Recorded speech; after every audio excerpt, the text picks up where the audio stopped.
Stavo andando per salire in macchina, nel parcheggio, e mi sento, il marito era davanti, io ero dietro, e mi sento così con le mani così qua dietro, non so come mi ha abbracciato. Io non parlavo più, perché il fiato non mi veniva, non parlavo più.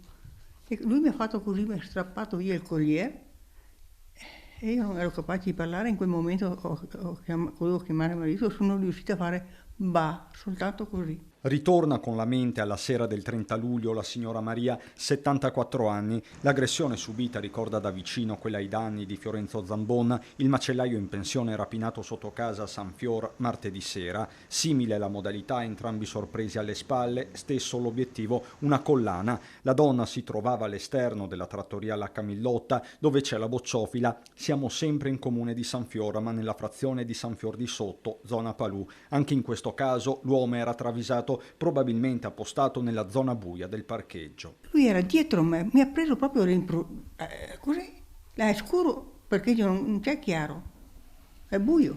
Io sono d'accordo, quando che ho sentito la moglie che faceva pensavo che venisse male, perché io stavo per aprire la vettura, e allora sono tornato indietro e ho detto cosa hai? E lei faceva sempre e mi faceva sempre il segno con le mani verso il terreno.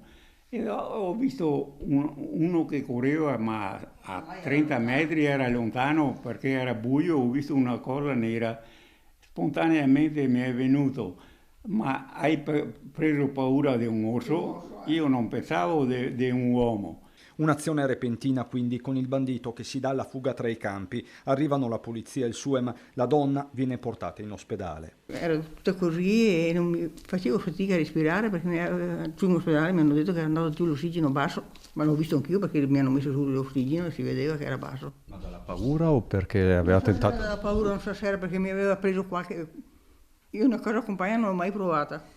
A parlare è anche Maurizio Pasini, storico titolare della Camillotta, che mette in fila alcuni elementi. Conosco il signor Fiorenzo Zambon e in un primo momento non avevo dato peso al caso, nel senso che non avevo collegato le due cose. Poi in un secondo tempo, collegando i due episodi, sembrerebbe che la matrice sia la stessa. Solo che da quanto racconta la signora non era molto robusto il tizio che l'ha aggredita, mentre da quanto ho capito, da quello che ho letto sui giornali, l'aggressione è avvenuta nei confronti del signor Zambon da parte di una persona molto robusta e molto alta, insomma.